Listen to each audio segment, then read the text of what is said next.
السلام عليكم ورحمة الله تعالى وبركاته، نتمنى تكونوا بخير وعلى خير. اليوم إن شاء الله نشارك معكم فيديو جديد واللي هو طريقة تحضير كيكة باللوغو ديال الحامض أو كيكة بالحامض. كتجي منعشة وسيرتو الوقت دابا بدا يطفى، وكنقلبوا مرة على حويجات كيكونوا منعشين سيرتو باللوغو ديال سيترون، وكذلك مقادير اقتصادية ونتيجة كتكون هشيشة وبنينة في نفس الوقت. نبقاو في المقادير على بركة الله. نبداو بالمقادير على بركة الله. بالنسبة للمقادير اللي هي ماشي كثيرة بزاف واقتصادية ونقدروا نوجدوا هاد الكيكة ان شاء الله دغيا. بالنسبة للمقادير عندي زوج ديال البيضات، دائما في درجة حرارة المطبخ. من نبغيو نصايبوا شي حاجة دائما نخرجوا البيض على قبل. عندي كاس ونص تاع الزيت، كاس ونص يعني قياس الكاس ديال العنبة. هنا ما لقيتش الكاس باش نزيد النص الاخر، غادي نضيف هذا الكاس ونزيد النص الاخر. كذلك عندي كاس ونص ديال الحليب، حتى هو يكون دافي ما يكونش بارد من الثلاجه. وكاس عمر نتاع العنبه تاع عصير الحامض، وقشور ديال حامضه وحده او قشور ديال حامضه ونص، كاس ونص نتاع السكر، زوج خمارات حمر، والدقيق. خديت تقريبا 3 ديال الكيسان ديال العنبه. ودائما الدقيق ما نزربوش فيه لان دائما كيكون اختلاف في الدقيق. هادو هما المقادير. نبدا بطريقه التحضير ان شاء الله اللي هي سهله. غادي نكبوا كل كاع السوائل في مولينيكس. بسم الله. غنضيف نص كاس اخر. غنضيف نص كاس اللي تبقى، يعني قلنا كاس ونص تاع الزيت، كاس ونص تاع الحليب، كاس تاع عصير الحامض، زوج ديال البيضات. بسم الله. كاس ونص تاع السكر،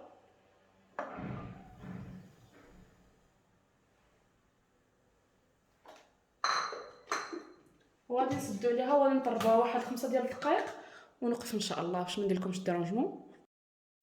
هنا نحاولوا نميكسيوها مزيان كما قلت لكم 2 مينوت هكا على الاكثريه. ما كانش عندكم المولينيكس نديرو بالطراب الكهربائي اليدوي. هنا بعد ما طحنا الخليط مزيان حتى كتطلق الكشكوشه، يعني نخليها واحد 2 دقائق ماكسيموم هكا تخلط مزيان، ونكبوه في المول. غادي نزيدو عليه الدقيق ان شاء الله.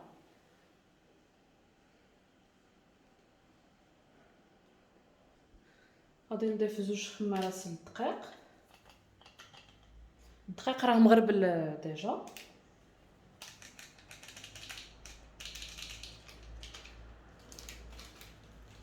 ونضيف لي زيت تاع الحامض.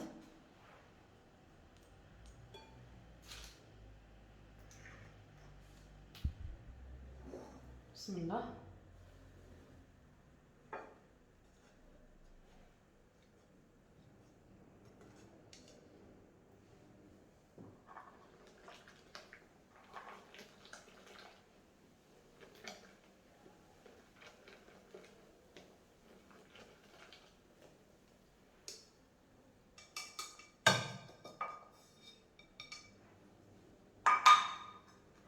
خلطوهم مزيان باش ما يبقاش الدقيق مكور لداخل.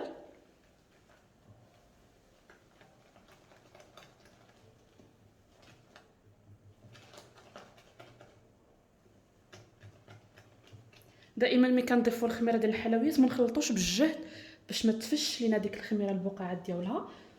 نخلطوا ولكن غير بشويه.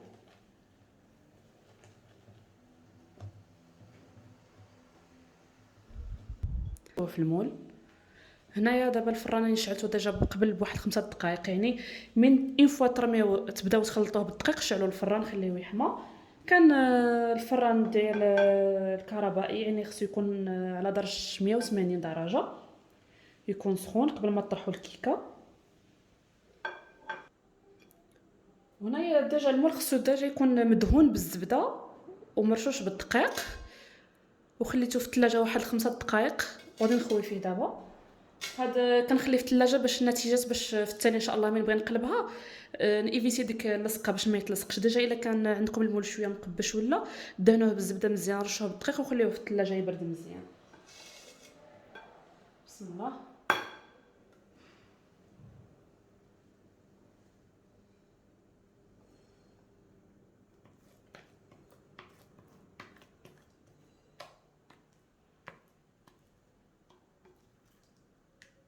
غادي نخويه مزيان، حيت دابا باش ندرك عليكم بيديا غادي نفرغوه مزيان ان شاء الله ونطرحوه في الفران ونقصوا على نار مهيله ونخليوه يطيب على خاطر ان شاء الله.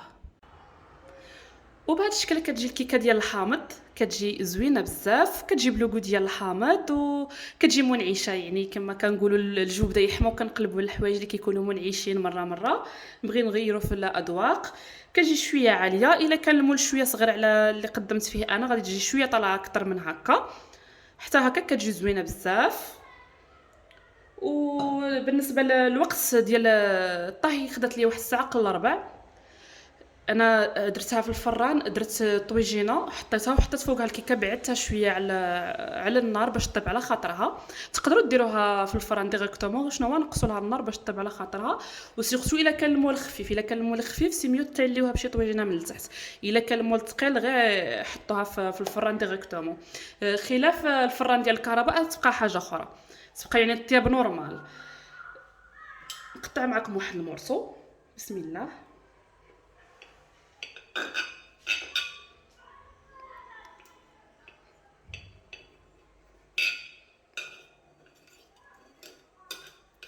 كتجي كدواز اتاي ولا كدواز قهوه، كتجي هشيشه وتجي خفيفه وتجيب لوغو ديال الحامض، كتجي زوينه بزاف. نتمنى تجربوا هذه الوصفه الى وصفه اخرى ان شاء الله، ونتمنى تنال الاعجاب ديالكم هذه الكيكه هذه وتجربوها ان شاء الله وتعجبكم. الى وصفه اخرى ان شاء الله، مع السلامه. وسمحوا لي طولت عليكم في هذه لا فوتو حيت وقع لي اورور في لا فيديو، خصكم ديباسي واحد لو طون باش نقدر نوصل لكم هذا لا فيديو. ميرسي، شكرا بزاف، مع السلامه.